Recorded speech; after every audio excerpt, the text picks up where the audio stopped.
Hi, my name is Tristan, and today I'm going to be giving my own eulogy, so I hope you enjoy. Life is short, live it. Love is rare, grab it. Anger is bad, dump it. Fear is awful, face it. Memories are sweet, cherish them. How are you choosing to live your life every day? This quote is one I chose to live my short life by. 19 years was too short by my standards, but more years were not my life's plan. But my life's plan was really an uphill roller coaster. I had made a conscious decision that I would not live my life on a downhill roller coaster. It is because of all of you sitting here today, my family, especially my parents and my grandparents and my friends, that helped me to make the decision by making a positive impact on my thinking and actions. You are all here today because somewhere, somehow we connected in my lifetime. It may have only been a brief connection or a long-lasting one. It doesn't matter because it is really all about how you choose to live your life for the time you've been given on earth and what you choose to do with that time. What I chose for my life was to live in the moment, take risks, and stop demanding answers. Live in the moment are 4 simple words that I chose to live my life by for as long as I can remember. It is so important to live now and live life to the fullest each and every day. My mom used to tell me that by the age of 3, I would wake up in the morning with a plan for the day. I always wanted to know what I would be doing, whom I would be with, and where I would be throughout the day. It might have been as simple as eating cereal for breakfast, watching Barney, playing with my kitchen set, going to the park, or riding my bike. Somehow, even at a young age, I must have understood how precious time really is. My grandma and grandpa, who both died in their 60s, used to always tell me, Tristan, you need to appreciate the time you have now and the people you spend your time with. Take one day at a time and enjoy. Unfortunately, these 2 very wise people had a smaller infinity just as I did, but I do know that all 3 of us lived each and every day that we have been given to the fullest. So I ask all of you here to please remember to appreciate your life, both the tiny and huge moments, for what it is, and to live now and to live your life to the fullest each and every day. Just as Hazel Grace said in one of my all-time favorite movies, The Fault in Our Stars, some infinities are bigger than other infinities. For those of you that know the story, remember when she told Gus, "You gave me a forever within the numbered days." Cherish the people you love and the time you have been given. No one knows what their infinity is. Furthermore, because no one knows their infinity, it is so important to take risks even when the outcome is unknown. Many times in my life, my parents often recited the old proverb, "Nothing ventured, nothing gained." For as long as I can remember, I struggled with this. My parents always encouraged me to sleep over at friends' houses, take extracurricular classes, try new things, and so on. I was continually encouraged even if that meant they got a phone call at 11 p.m. to come pick me up from a sleepover, or if I ran away from the soccer ball during a game.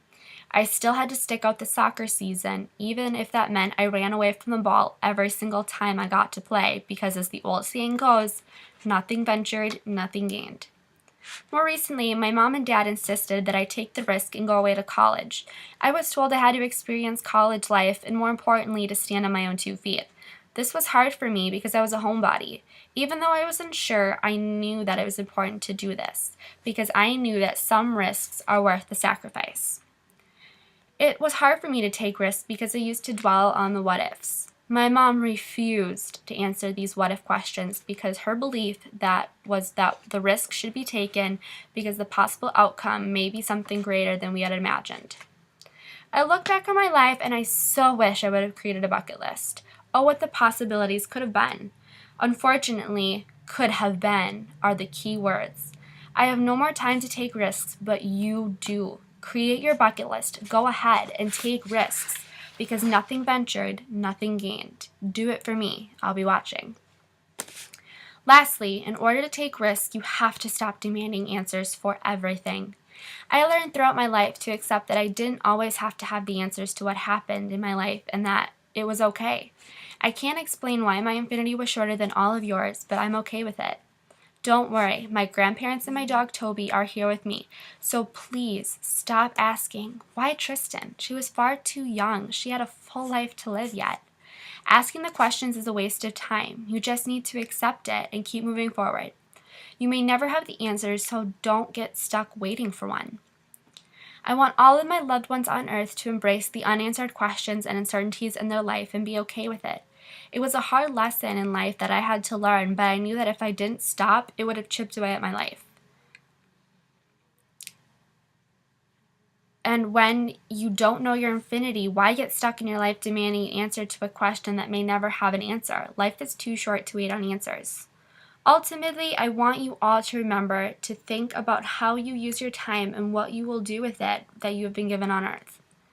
Take one day at a time. Live in the moment and live life to the fullest. Your infinity is waiting for you. While you are living your life in the moment, take risks. Nothing ventured, nothing gained. If I hadn't played on a soccer team, I would have never figured out that soccer was not my thing. The risk was worth the sacrifice. Take those risks and create a bucket list. Don't forget to stop demanding answers to those questions that may never have an answer. Don't get stuck waiting on the unknown. Life is really about recognizing how we use our time and what we do with the time we've been given on earth. I chose to live my life on an uphill roller coaster. How are you choosing to live your life every day? In my last words to all of you, my dear family and friends, I leave you with a poem that seems fitting for how I wanted to live my life and my wish for you. Please listen to the words as I speak them with love. What should one's life be? Neat and orderly or messy and chaotic? Quiet desperation or daring thrills? Creative experiments? Walking carefully along, looking down at gray sidewalks to avoid crack or pebble? Or leaping from peak to peak across gaping canyons, looking down from dizzying heights? No one should decide for another. Only one can live what one believes. If you ask, life should not be a methodical journey to the grave, with the goal being sure, safe arrival in a well-preserved body, but rather to skid in sidewalks, fluid of champagne in hand, screaming, "What a ride!"